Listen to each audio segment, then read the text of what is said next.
This is Columbus Champions Overtime. So Yes. let's start out with when you were first contacted to be a champion. What was your reaction and what was your response? Truthfully, I was kind of embarrassed because I don't do this because I want people to, think I'm cool or anything like that. I do it because it's a service. But yeah, and even my son, I had to laugh because my younger son said, "Oh, Mom, you're not that interesting." Well, and that was my first thought. I'm not that interesting, but I was also extremely flattered. Yeah. And so you had mentioned that the person that wrote your story, Matthew Graham, and I know Gina, designed by Gina, she came and took wonderful photos of you. Yes, she did. And so I think the creators made you feel comfortable with the idea. Very much. Good. So I'm excited about that. So as we looked into the story, one of the things that it starts out with is that you were a wild child, a self-professed wild child. Now, I see you today. I hear you play the radio, and you probably jam it a little bit when nobody's here. Oh, yeah. That may be from the past, but talk about, what does that mean you were a wild child? And how old are we talking about here? We're talking early to mid-20s, I guess. I dropped out of college because it just really wasn't for me, and I was sort of floundering, not sure what I wanted to do, and yeah, I just kind of got into, not terribly wild, but I did my fair share of drinking and going out and partying and had my motorcycle and leather jacket and the whole thing. So that was kind of me for a while. And you told me one of the things that people said when they saw the story was they didn't know you had a motorcycle. Yeah, that was a big surprise for a lot of people. So tell me, do you remember what kind of motorcycle you had? Oh yeah, Honda 360. Okay. Little red Honda 360. It was sweet.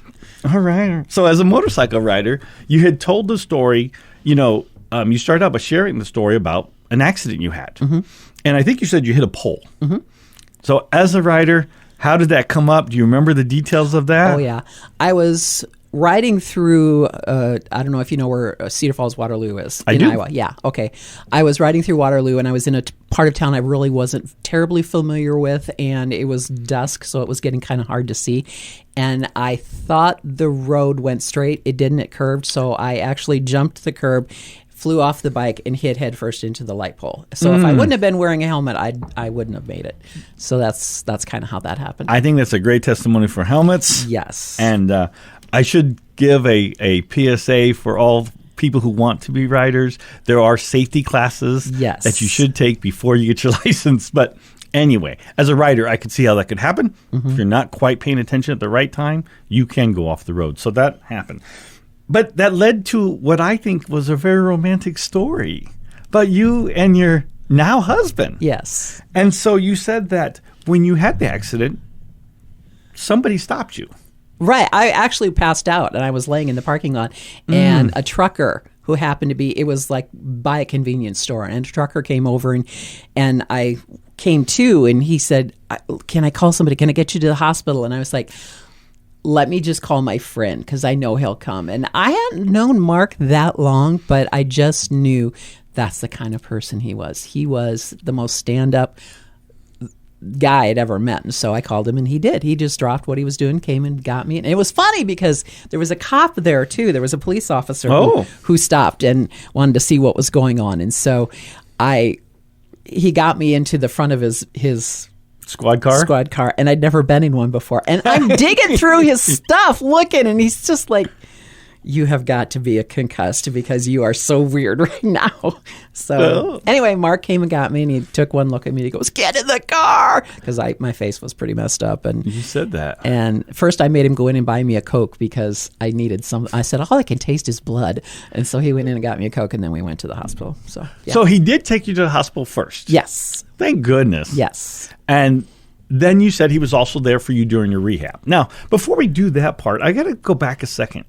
You said you told this great story about how you first met Mark and how you thought maybe his name was Steve. Yes. I thought that was so bad with names. That was a great story. Thanks for sharing that one. That was just a really great story. But you said you had barely known him for the accident, just a short time. Are we talking like a couple months, or you knew him for a year? No, a couple months, I'd say. That's really amazing that he would know somebody for a couple months, a little wild child, and come out to your aid. Yeah, that's the kind of guy he is. So let's talk about, not only did he take you to the hospital, but then talk a little more about that rehab process and he was there? Well, they wanted to keep me overnight because I did have a concussion, and I said, no, I'm not staying overnight. I didn't have great insurance or anything like that. And so they said, well, you can't be by yourself. And so Mark said, well, she can come and stay with me. Okay. And I said, well, okay. So we went to his place, and I sacked out in his bed, and he was on the couch, and he'd come wake me up every couple hours and ask me questions to make sure I was cognizant. Right. And towards morning, the last time, I went and woke him up and said, I know who I am. I know what day it is. Go back to sleep. So, yeah. Awesome. And we started dating after that. Oh, that's how that started, huh? Yeah. And like I said, I had a broken cheekbones and nose, and my face looked really bad for a while. So he was in college at the time at UNI. Okay. And he had to go to the library one day and work on something, and I went with him, and I was just reading while he was working on his thing, and I got up to go to the bathroom. A woman came up to me in the bathroom, and she looked at me, and she said, honey, there are places you can go that are safe. She thought somebody had beat me up. Oh, my goodness. And she was so sweet about it. I was like, no, it was my motorcycle that beat me up, so I'm good. She didn't know he was actually your savior. No, she didn't. He's the one that came and got you. Okay. Yeah. So you started dating. Yes. And you eventually married. Yes. And how long were you dating before you were married? Actually, we probably got engaged about 1.5 years in. Oh, you knew? Yeah. Oh, I knew right away because he was the kindest person I'd ever met. I mean, it wasn't like this great, I think, I've been around the block 1 or 2 or 5 times before then. And I knew that, sex appeal is one thing and it's great, but kindness is what makes it last. Yeah. And compatibility. And so I knew I wanted to marry him. And he didn't because he was very different from me. And so he told me one time, I don't think this is going to go anywhere. I don't think we're going to get married. And I just looked at him and I said, yeah, okay, I got other things to worry about. Let's go out to dinner. And he said that was when he knew he was going to marry me. Really? Yeah. So he shared that with you. Yeah. And your response is beautiful. Yeah. So somewhere down the line, he asked you. You said 1.5 years later, he asked you. Yes. Actually, he told me we were working together in a nursing home, and we used to just go out after work and get donuts or whatever and just talk and talk for hours. And he told me one time, we should go look at rings. And I just looked at him and I said, is there something you want to ask me? So he got down on one knee in Dunkin' Donuts and asked me to marry him. Oh my goodness! Yeah. Now, see, that's a story. Yeah, that's a great story. Now, I gotta say this. This is interesting to me. But Mark seems like kind of a quiet guy. He is, because I noticed he wasn't in any of the photos. He didn't want to be, no. But tell us a little bit about Mark. Now that you've been married for, I think, is it 38 years? 30. It'll be 36 this year. 36 years. Okay. Mm-hmm. Tell me a little bit. Since we talked about Mark when he asked you, and we talked about before you married him, over the 36 years. He's changed. I've changed. I think we've changed each other for the better. And he's very, very into his faith-based, and has really led me that way too. And he's still the kindest person I know. He'll do anything for you, but he doesn't want the recognition. He just wants to work behind the scenes. Right. And yeah, that's the kind of guy he is. Well, it sounds like still a wonderful husband. He is. After 36 years. He is. Good. Love of your life. I love to hear those stories. And I think that was a part of the story that came out that I really enjoyed. And from your marriage, you have 2 boys. Yes. And I know Joshua, but I don't really know Jacob. Mm-hmm. And so let's talk a little bit about, let's start with Josh. Okay. So he served in the military. Yes. 8 years active, and he's now in the reserves. So as a mother, when he first came to you, how did that process go? Because that doesn't always go well. Sometimes it does. I was upset. I cried. You didn't want him to go in? No, I didn't. I mean, I'm extremely proud of him for doing it, and I support him 100%. But at the same time, I was like, you could die. You might have to kill people. That would be horrible. He was like, no, this is what I want to do, Mom. And I'm like, okay, well, then I'm going to support you. So. And where was he in life? Was he 18 coming out of high school? Or? He was 19 when he enlisted. Okay, so he just graduated a little bit ago. Mm-hmm. Was he floundering, looking for something to do? Yes, he was. And he knew college really wasn't for him, kind of like me. And he said, I think this is a good path for me. This is a way to get, some discipline and some focus in my life, and it's been very good for him. So yeah, I was gonna say, do you want to share what he does now? Because he's sure. come a long way from then. Yeah, when he first went in, he scored very highly. Could probably have his choice of MOSs, but he always liked tinkering, and so he was a track vehicle repairman. He worked on all kinds of different vehicles, and then a couple of years in, they had a pilot program where they were teaching enlisted to be nurses. Right. And so he volunteered for the program and got it, and went to Walter Reed and trained and got his nursing license. And so he can fix your car or your body. Either way, he's good. And I think that's awesome. I think it's a wonderful story, and it does show that, he's a success story from the military. Yes, he is very wonderful. much so. That's wonderful. Now, in the champion story, you said when your boys were growing up, and we'll get to Jake in just a minute, but you said that no woman would be good enough for them. Yeah, I always said I'd be the mother-in-law from hell.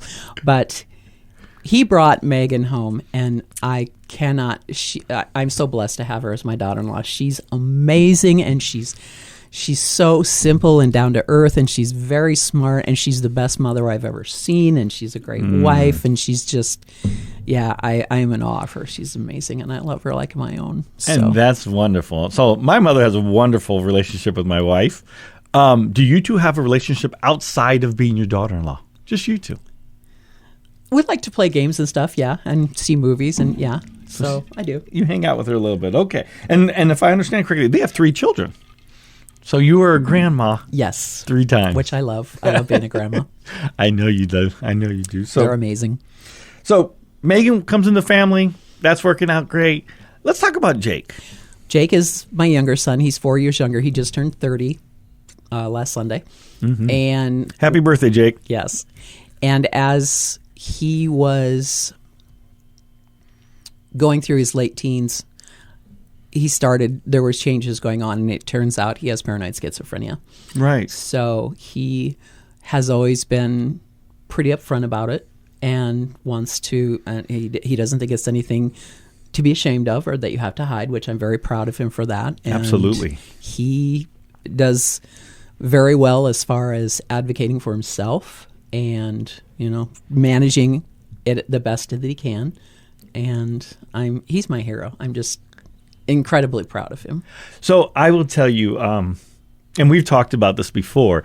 I would say he's a hero too, because being able to share that and not be bashful or shy about it, and you shared it in the story, but we've talked about some of the things that Jacob says and does, and just the way he's able to say, "Look, if I can help somebody else by my story, then it's worth it." Yeah, he did a thing for the United Way, where they interviewed him and they put some of it online on their little help places. Mm-hmm. And he was just very open about, this is how it is and this is what happens. And the struggles he probably faces. Yeah. And I have to say, he's the best uncle. The best uncle.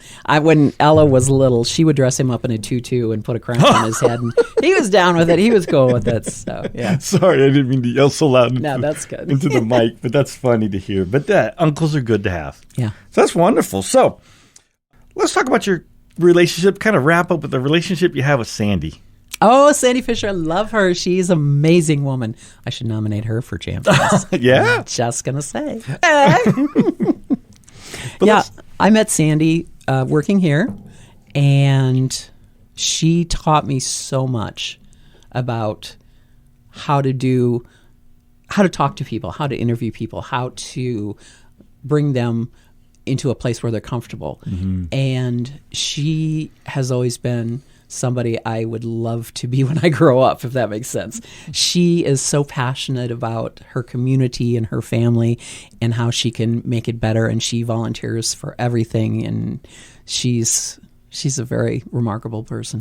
And you do have an incredible relationship that comes through not only in your speaking today, but it comes through in the story too, in her quotes about working with you. So I think that's she's wonderful. Amazing. That's overtime. Yeah.